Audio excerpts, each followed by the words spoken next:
this lesson, we're taking a look at About a Girl. This is the first song lesson of my Nirvana series, which you can find a link for in the description. In the first lesson of the series, I went over Kurt Cobain's playing style and techniques, so well worth checking that one out alongside these song lessons.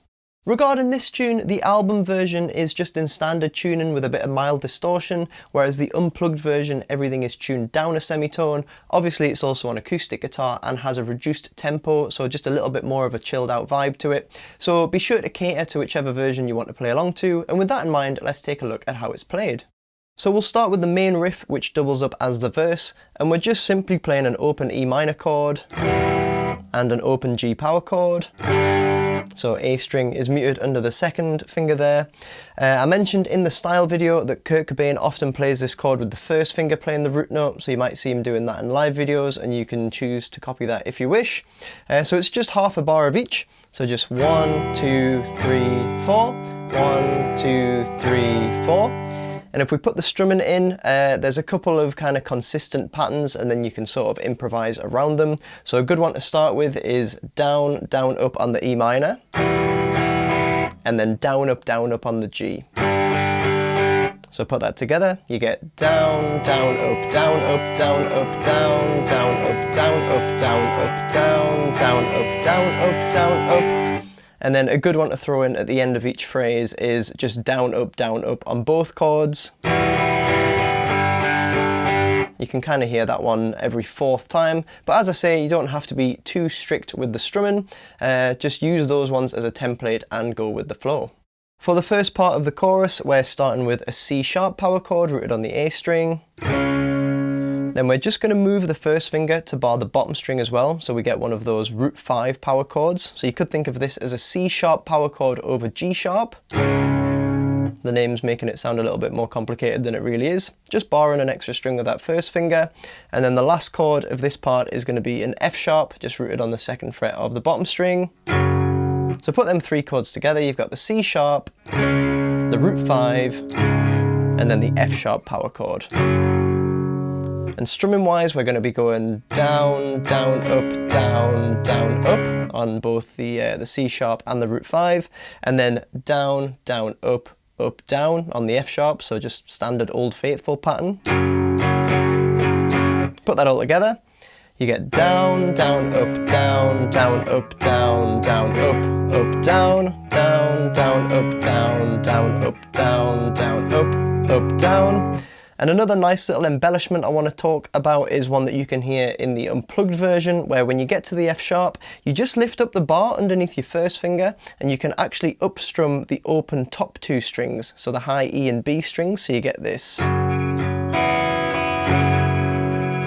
As I say, you can hear that a little bit more in the unplugged version, but it's a nice embellishment to throw in. Sounds pretty good with distortion on as well.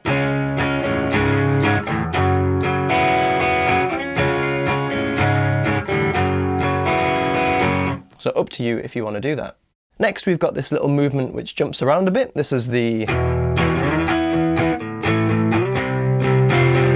little bit more riffy. So what we're doing here is we're starting on a low open E power chord up to a high E power chord rooted on the 7th fret of the A string. And then back to the bottom string, we're doing A power chord on the 5th fret, and then sliding up to a C power chord on the 8th fret. So the strumming that I'm doing here is down, down, up on the low E, down, up on the high E, and then down, on the A. Then we're pushing the C chord, so you need to catch it on the up strum, so up, down, up. So we've got down, down, up, down, down, down, down, up. Or 1, 2, and 3, and 4, and 1, and 2, and 3, and 4, and. Again, with this one, there's a little bit of room for interpretation, but important thing is that you're pushing the C. That's kind of a key part of the rhythm. And in terms of variations, the only one I can really notice is that in the unplugged version, sometimes he just keeps the chords low down. So rather than doing this jump from E to E, you'll just stay on the low E, and then play maybe an A chord down here and a C chord on the A string. So you get So similar idea, you might want to mix it up if you fancy doing that. So if we quickly run through the whole chorus, we're starting on the C sharp, down to the F sharp, and again. Then the movement, so E's to A and C, and then we'd be back into the riff. That happens after all the choruses apart from the very last chorus, so we're talking about the end of the song here, where we're doubling up on the part that moves about. So we're doing the E's, then A and C, then straight back to the E, and this time we're pushing the C, and then we're just going to build up for a couple of bars doing down strums before that final riff.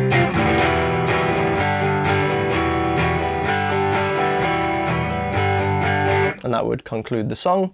And that gives you the full structure in terms of the rhythm. The only thing left to do is the guitar solo. So for this solo, if you're doing an electric guitar version, so unlike the unplugged version, you might want to stick a little bit of extra distortion. You can just hear it sounds a little bit more fuzzy in the track, and that'll kind of beef it up a little bit. And we're playing the same phrase 4 times, which sounds like this. So what's going on here is we're starting just by hitting the open low E string. Then we're going to go 5-7 on A string, 5-7 on D string. We're actually going to pick that 7th fret 3 times. So we've got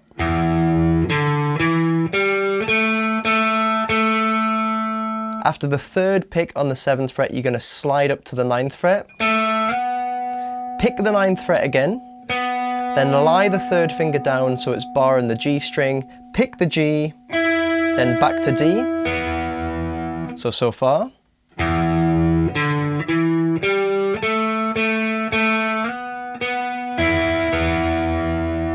And then while you've got that bar in place, you're going to slide up to the 12th fret, and then you're going to pick D string, G string, D string, G string. So put all that together.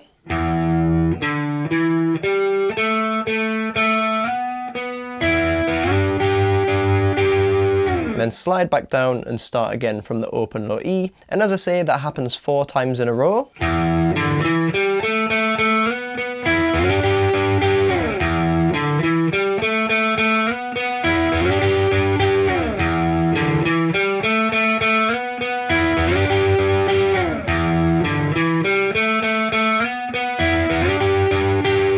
Then at the end of the solo, you're going to keep all the distortion on and just play through the chorus chords.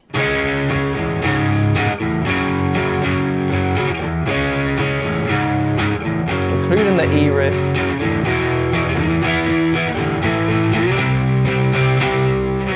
So exactly the same parts, just adds a little bit more beef, and that gives you the solo.